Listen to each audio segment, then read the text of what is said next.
Open World Games.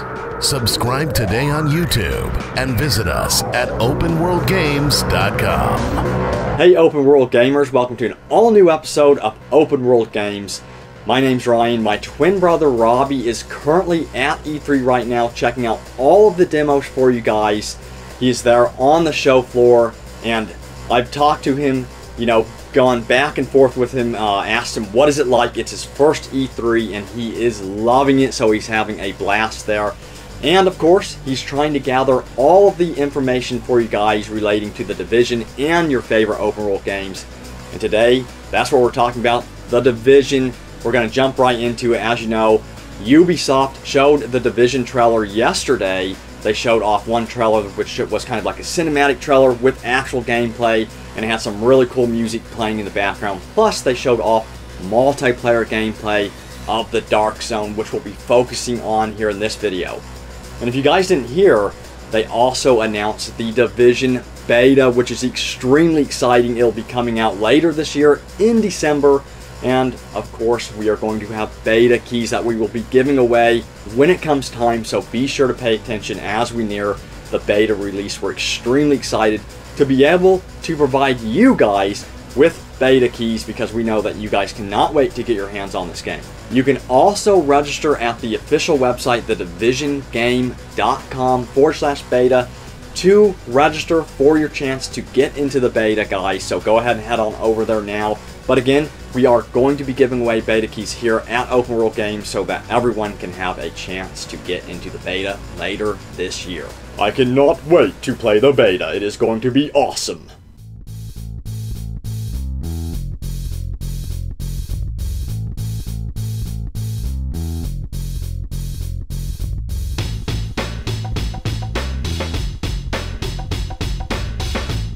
So guys, Robbie has been asking around at E3 about The Division to see if we can get any more details on the game.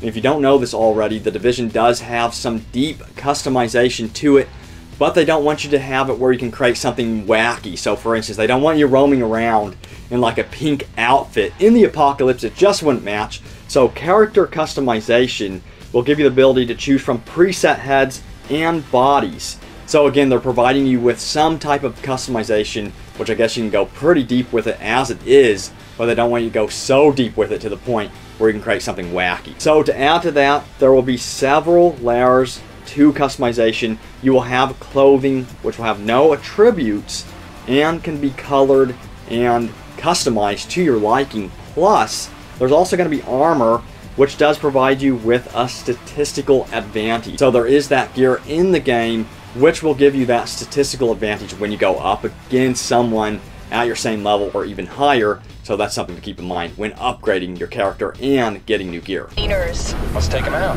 That's too risky. So in terms of the actual Dark Zone multiplayer itself, many people are asking, are there multiple Dark Zones?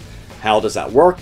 Well, it appears that there will be one large Dark Zone, maybe located in the center of the map, and you will be able to enter the Dark Zone seamlessly throughout the game and of course engage into some serious combat. And as you know by the trailer, there's some choices to be made when you enter the Dark Zone.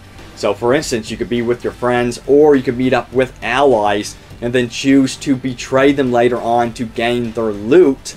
So as you saw at the end of that trailer, the guy who was playing that trailer decided, hey, I want their loot, I'm going to kill them all. So it's just a decision that you have to make in the game. I'm hoping that many of you guys would not kill me if I played with you. That would be bad because, of course, you would lose, right? Right?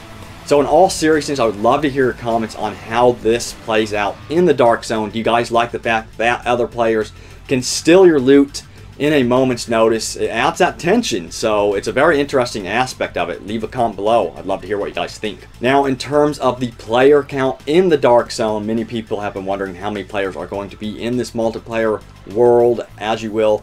And it appears that's going to be a realistic number of more around 25 players in the Dark Zone, which is plenty enough with the chaos that will go on within the Dark Zone, especially if players decide to kill each other for loot. So you'll always be watching your back when you enter the Dark Zone. You better watch your back, I want your loot! Now, in terms of gameplay mechanics, yes, we do have a little bit more details about that. In regards to prone position in the game, there will be no prone position in the game because they don't want people camping. They don't want it to create this camping type of atmosphere in the game. So I think that's great. I hate campers. What I do if I go up against a camper is I will end up finding them anyway after they kill me, and they know that I'm out for revenge if they camp against me, so I'm glad to see that there's no camping in the game. So to further talk about the gameplay mechanics in the game, weather and nighttime will actually affect the gameplay. You may be wondering how this is.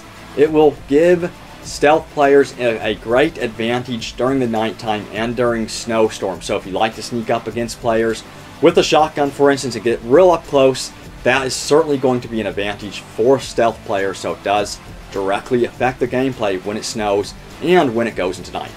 And one thing that we don't think a lot about with the Division is the wildlife in the game. Yes, the wildlife in the game will affect the gameplay as well. The way this works is if you spook the wildlife, it will give away your position immediately. So even if you're in a stealth mode and you come across the wildlife in the game and it spooks them, boom, it just gave away your position. So be careful with your surroundings. Make sure you're paying attention to see if there is any wildlife around. And I do have a question for you guys. Do you think the Division should have cats in it? Yeah, right? I think so. You certainly wouldn't want to step over any black cats though, because yeah, if you're superstitious, stay away from those black cats. So guys, now it's time for your top comments right here on Open World Games. So we're going to start off with John Doe. Yes, that's his actual name on his YouTube account there. And he said, I really hope that corny Wilhelm scream at about 1 minute 30 seconds isn't in the actual game. So the Wilhelm scream has been in movies, many movies actually, and it's kind of like a running joke in Hollywood, and obviously it's made its way into the gaming industry. I find it funny. I don't want it to oversaturate like every single movie out there and every single game, but every now and then you gotta laugh at it. So here's another Wilhelm scream. So here's the next top comment from Canadian EH16. They had to say a cool feature would be a warning system where if a player is a kill on sight person, shooting anyone they see, it should have like a warning on those players for every innocent kill they do. But if you notice that kill on sight player first and kill them, it won't add a strike. I absolutely love this idea. I think it would be an awesome implementation in the Division. And it's going to eliminate that tension that you get in the Dark Zone, because it would be nice to know if you're going up against a player who has a bad reputation, who constantly steals loot. So I'm really hoping that something like this is added in the game. So guys, that does it for this episode of Open World Games. Again, we have the Division beta to look forward to and so much more. So keep up to date here at Open World Games by subscribing here at youtube.com/openworldgames. And don't forget to check out our new website at openworldgames.com. Hope to see you guys there, and see you guys next time. Open World Games. Subscribe today on YouTube and visit us at openworldgames.com.